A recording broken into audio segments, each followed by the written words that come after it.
Hello everyone. My name is Strange, and I believe that people should know the truth. There is irrefutable evidence of alien visits to Earth. Dr. Stephen Greer, director of the Disclosure Project and the Center for the Study of Extraterrestrial Intelligence, said in an interview for our channel. The ufologist claims that representatives of extraterrestrial civilizations have been conducting so-called reconnaissance missions for a long time. At the same time, according to him, aliens are warily watching the development of mankind, in particular, regarding the development of weapons of mass destruction. However, Greer added that he has been working for 25 years to release classified information about UFOs. Our interview with him was conducted in writing through closed communication channels. Let's move on to the interview itself. Dr. Greer, according to you, we're not alone in the universe, and there have already been many contacts between us and aliens. But for most, such statements will still seem strange. How can we prove once and for all that aliens exist and have already been discovered? A very good question. Actually, it has already been done. In 2017, the documentary Unrecognized was released.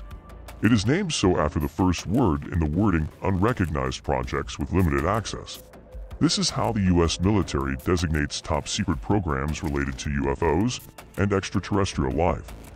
You will see that more than 950 military personnel with access to top-secret materials have testified, submitted documents and photographs.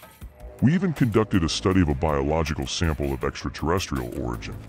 There is irrefutable evidence of alien visits, and frankly, every participant in classified projects knows about it.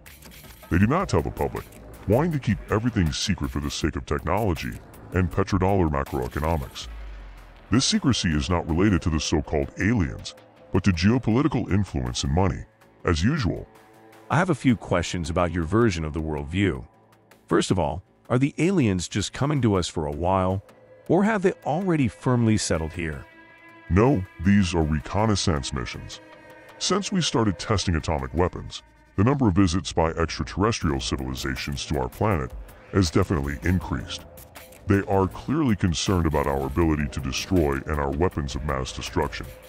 In the modern period of so-called UFO sightings, their number has increased markedly after we developed nuclear weapons and a hydrogen bomb. This is a fact, and we have many witnesses who were engaged in top-secret projects and were present at nuclear facilities where alien ships flew to monitor our activities. Many people, in particular, of course, science fiction writers, have inspired us with the idea of the risk of some kind of alien invasion or threat. But quite the opposite is true. We are considered a threat, and now human civilization is perceived as unstable, unable to establish peace on the planet. This was supposed to happen after the Second World War, but there are still no changes for the better. I think the extraterrestrial intelligence is waiting for our civilization to mature, and until then, it will not take open action, unless some kind of catastrophe happens. If some civilization has mastered interstellar flights, then can we be considered just a backward hole? But here's the problem. We're flying into space, aren't we? We have the ISS, we have sent unmanned vehicles to Mars, and in the future, we will launch manned ones. We landed on the moon. By the way, my uncle helped design the lunar module in which Neil Armstrong landed. What I'm trying to convey to people is this. When we started exploring space and developing weapons of mass destruction, it became a signal that our civilization is at a certain stage of development and may pose a problem. I think we are considered an evolving but problematic civilization. So the main task of all mankind is to step out of the ape-like fragmented society in which we foolishly fight with each other to the stage of peaceful coexistence when we fly into space for good purposes. When we reach this important milestone, other civilizations will contact humans much more openly. According to you, there is a special organization that keeps secret everything related to UFOs.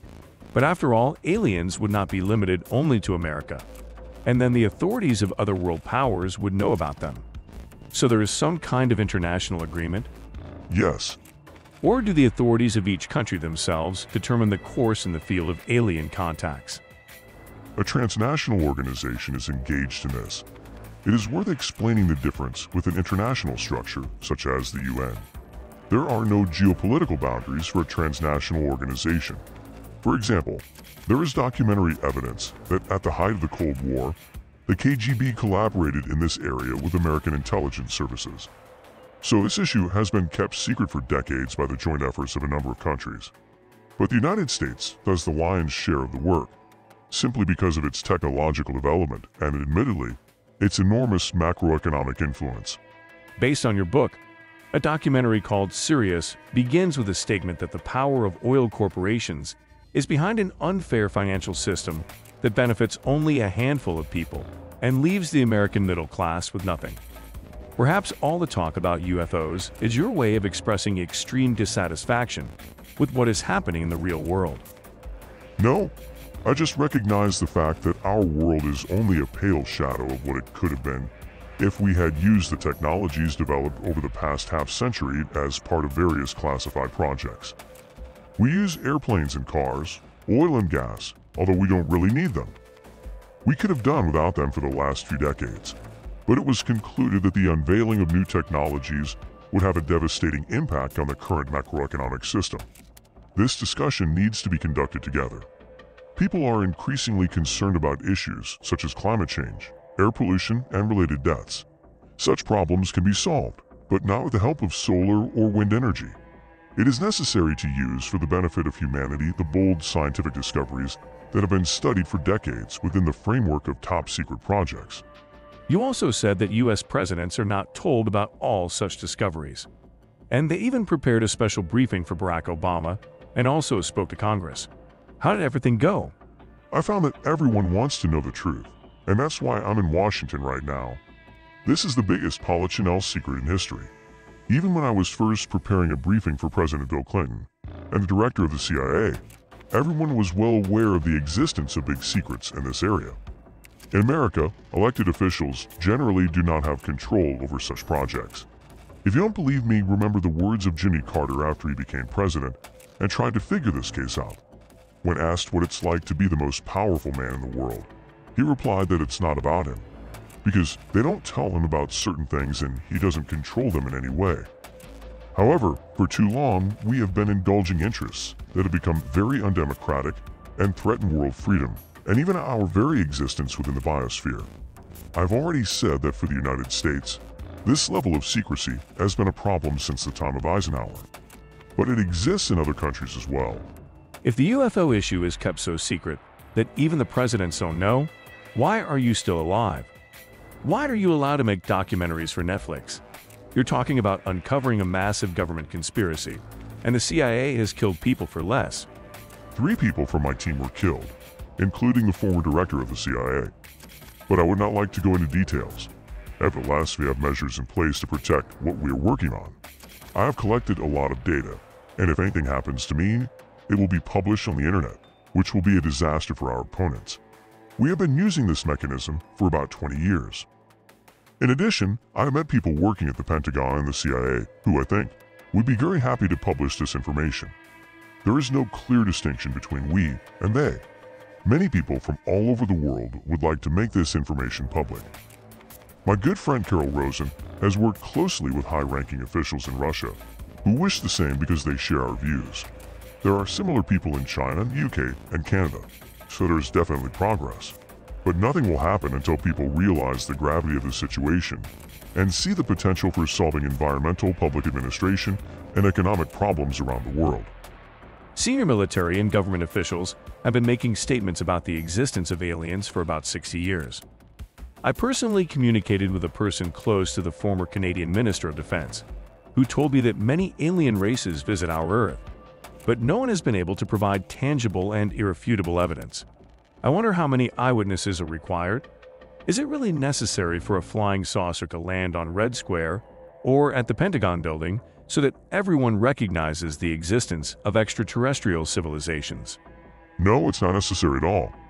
But it is necessary to properly educate people on this issue. That's why we post popular science films and other products. Paul Hellyer, the former Canadian Minister of Defense, is a good friend of mine. I also brought him up to date, and we held a press conference in Toronto. There is a huge amount of such evidence, including irrefutable physical evidence. We have them, and I've been collecting them for decades. The only question is who will tell about it. In the USA, the situation is as follows. If any program begins to study in detail the evidence of the existence of UFOs, it will be closed. And everyone thinks that in America, free media? No, they are under control. If CNN had started digging deep, it would have been told to stop. I've seen this before. We collaborated with ABC News, and I gave them 35 hours of materials with highly classified evidence and irrefutable evidence. However, the channel's executive producer was banned from releasing such material. Unfortunately, our communication was interrupted at this point, but we agreed that we would continue our interview in the near future. If you think that this interview is not proof of the existence of aliens, then you are right. There is much more evidence, and on our channel we will reveal all the secrets and evidence of their presence. Subscribe to the channel and send me your stories related to aliens by email. You will find contacts in the About the Channel section. If I haven't answered you, then I'm still checking on you, because the special services of all countries have announced a hunt for me. But together we will force the authorities of all countries to disclose all the information they have. After all, people should know the truth.